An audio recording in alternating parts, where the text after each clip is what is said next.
Segment 1, Trump versus Musk, Billionaire Slap Fight 2025. Welcome back to Trump Merica, where freedom rings, subpoenas fly, and billionaires fight like toddlers on Red Bull. Yes, folks, the Trump-Musk feud has reached DEFCON stupid. Elon Musk, our nation's richest Bond villain with a Wi-Fi addiction, got mad at Trump's latest budget, probably because it didn't include an extra line for Space Emperor of Mars. So what did Elon do? He threatened to shut down the Dragon capsule. You know, the one that's literally our Uber to the International Space Station. Meanwhile, Trump fired back with threats to cancel all federal contracts to Musk's companies. It's like watching two arsonists argue over who should hold the gas can. Republicans, naturally, are begging these two egos in rocket suits to chill out because, shocker, they actually need both of them. Musk funds half of GOP's super PACs, and Trump is, well, whatever the opposite of a role model is. And let's be real, this isn't about money. It's about attention. Trump can't stand that Musk's tweets are getting more likes, and Musk can't stand that Trump still has a cult willing to storm a cheesecake factory if he told them it was rigged. Segment 2, Trump blocks Harvard's international students because America first, brain cells last. Next up, Harvard versus Trump, a matchup as subtle as a monster truck rally at a spelling bee. Trump tried to ban Harvard from accepting international students, claiming national security threats, because nothing says danger like a 19-year-old Norwegian sociology major. A federal judge in Boston said, and I'm paraphrasing here, "What the actual hell are you doing?" She blocked the ban, calling it legally bonkers and constitutionally allergic.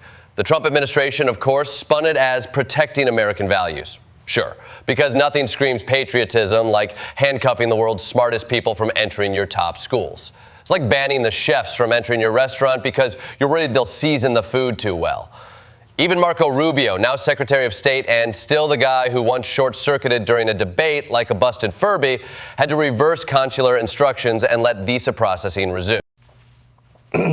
Segment 3, military raids in LA, immigration, invasion, or just insane? Let's talk about the National Guard in LA, because when you think about California's biggest problem, you definitely think not enough tanks. Trump sent nearly 5,000 federal troops into Los Angeles to support ICE raids, because nothing calms a community like armored vehicles. The goal? Round up undocumented immigrants. The method? Apparently, recreate Call of Duty with live ammo. Marines were spotted parachuting into neighborhoods like they were reenacting Red Dawn, but with worse haircuts. Protests erupted because, surprise, turns out Californians don't like being occupied like it's 1944 France. Mayors begged Trump to stand down, saying it was escalating tensions. Trump responded by eating a chicken bucket and tweeting, "Law and order." Segment 4, tariffs, trade, and Trump's economic roller coaster. In business news, Trump's tariffs got a temporary stay in court, which is a legal way of saying, okay, you can keep doing the thing that everyone hates until we figure out how unconstitutional it is. Trump celebrated by tweeting, "Trumponomics wins again," followed by 47 American flag emojis and a gif of a bald eagle flexing. Meanwhile, economists are doing math harder than a 10-season Breaking Bad binge, trying to figure out how the hell this all ends.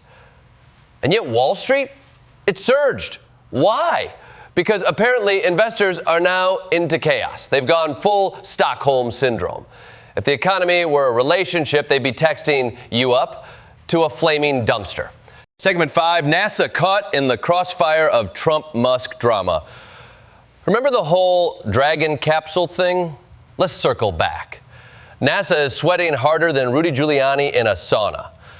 If Musk pulls the plug in the Dragon capsule, America will be asking Russia for a ride back to the space station. Great, just what we need. Dependency on Vladimir Uber. This whole feud is a perfect metaphor for American dysfunction. Billionaires fighting, science suffering, and the government caught in the middle like a nerd at a bar fight.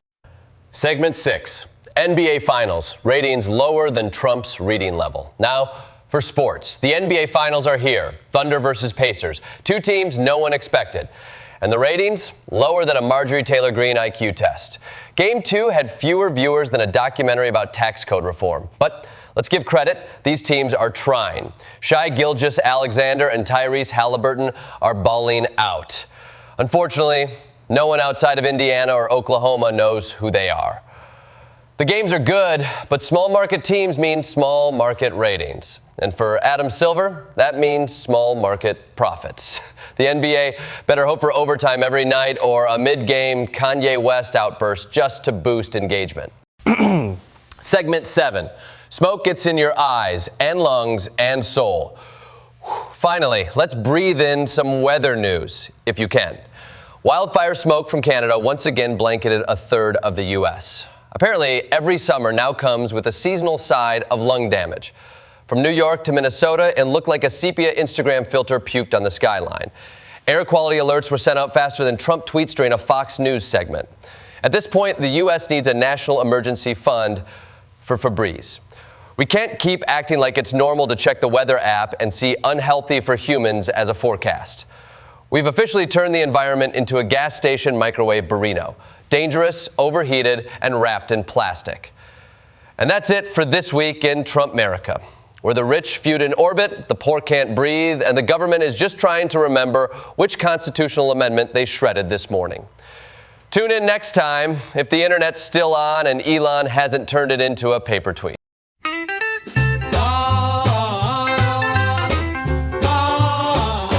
I made a big old promise, said I'd fix the price of gas.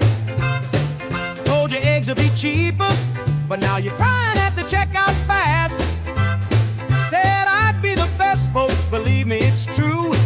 Now you're selling your furniture just to buy some stew. Yeah! Ooh, what happened to that? Ooh, I did that. Well, I did that. Groceries high as a cat in a hat. You thought I'd save your cash, but now your bank account is trash. Oh, I did that. You did that. Oh, no. Remember when I told you gas will be so cheap? Now you're crying at the station, filling up ain't neat. A carton of eggs, forget about those. Better start investing in some backyard crows. Get a chicken, We blame the Fed, blame the Dems, blame the media too. Blame Hunter, blame windmills, what else can I do? I take no responsibility, that ain't my style. Now let's all pretend this didn't happen for a while. Call, get a chicken. Ooh, well, I did that. Economy's flat like a popped air match. You thought I'd bring relief, now you're cutting coupons like a thief. Oh, I did that. Yeah, he did that. Ooh, Listen, folks, listen. I never said prices would drop. I just said eventually, maybe by 2053. And hey, windmills, folks, you know they're to blame, right? Windmills and Nancy Pelosi. That means he ain't got one. Ooh, Listen, folks, listen. I never said prices would drop. I just said eventually, maybe by 2053. And hey, windmills, folks, you know they're to blame, right? Windmills and Nancy Pelosi. So if you're feeling hopeless, if your wallet is tight, just re-elect me, baby, and I'll make things right. Sure, last time I failed, but let's not dwell, 'cause this time my plan is, that means he ain't got one. Ooh, some say it's the markets, some say it's a trend. I say just trust me, 'cause I'm your best friend.